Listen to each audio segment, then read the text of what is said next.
It's May of 2009, and her dad has season tickets to the Cubs.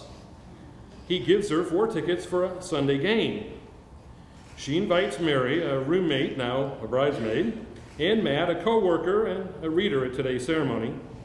She asks Matt to invite a friend. He chooses Brian, who also worked at CNA. They all meet at Murphy's bleachers beforehand. They all have a Coors Light and then go to the game, but not for long. In typical Cubs fashion, they're down 5-0 at the end.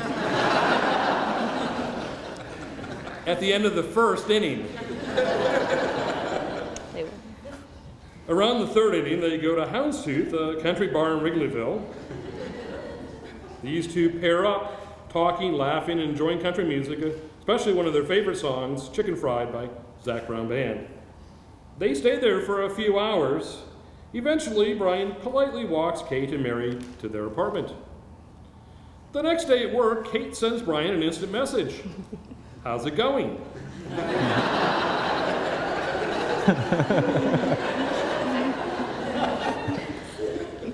The message comes up with her legal name, Marion Sagewitch. He has no idea who that is. Brian messages Matt, do you know who Marion is? Oh, that's Kate. Her real name is Marion. So the two chat over instant messenger, and they eventually exchange numbers and text over the weekend. The following weekend, they meet at a bar, Will's Northwoods Inn in Lakeview, for beer and popcorn. The place is a favorite of Brian and Tom's, the groomsmen. The next day, Brian leaves for a fishing trip with Aaron, the best man, for a week to Canada with no cell phone coverage. 2 weeks later, they go to Whole Foods to buy ingredients for a dinner date since Brian enjoys cooking. They go back to Kate's but are too tired to make anything. They eat only the pre-made salad and sandwich that they had bought. They have their first kiss. 2 days later, he cooks at his place with the ingredients they had previously bought, and they have been dating ever since. Together, they enjoy cooking and traveling throughout the U.S. and Europe, where they'll spend their honeymoon in southern France. Running and working out, seeing plays at Steppenwolf and musicals in Chicago and New York City. How did Brian propose to Kate? In December of 2012, Kate finds out that she has passed all of her actuarial exams. Now she's ready for the next chapter of her life, getting married. Brian asks Kate what type of ring she likes, and she shows him a few pictures. She is glad he asked and expects to be engaged soon.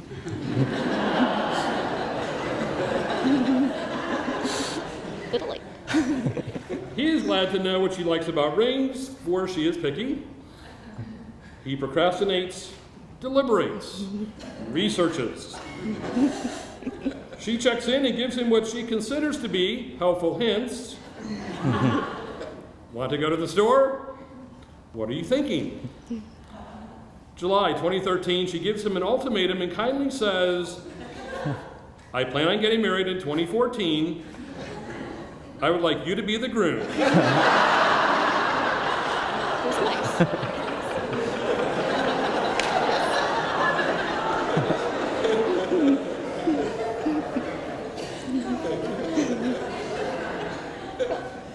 A week later, he buys the ring.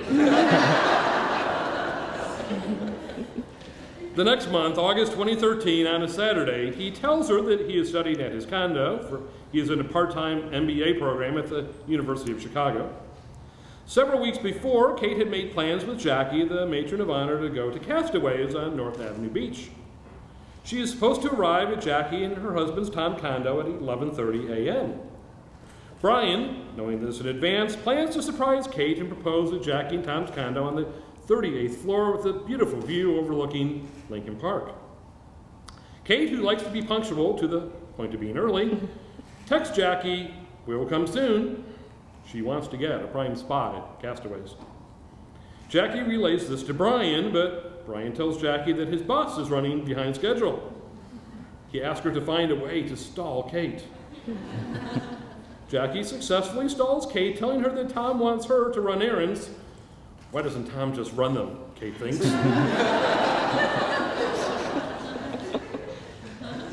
Brian arrives and sets up. Kate arrives in a swimsuit with a sundress over it. She's fully lathered in sunscreen, wearing a hat and ready to enjoy the sun. Needless to say, she is not suspicious. The condo door is propped open a bit, so she walks in. She sees a path of cards, black cardboard with white writing. The first one says, "You and me," with the ticket stub for the Cubs game when they first met. Confused, she walks in and says, "Hello," to no response. There are 50 cards. Each card has either an inside joke or a special memory or a place they have traveled to. She follows the path around the corner to a different room. Kate sees Brian as she turns the corner. There are 15 cards left, but she's focused on something shiny. She asks, "Should I read the remaining cards or just come over?" "Whatever you want," he says. She walks over to him. He's on one knee holding the open ring box and bouquet of white flowers. He has a speech prepared that ends with, "Will you marry me?" She replies, "Yes."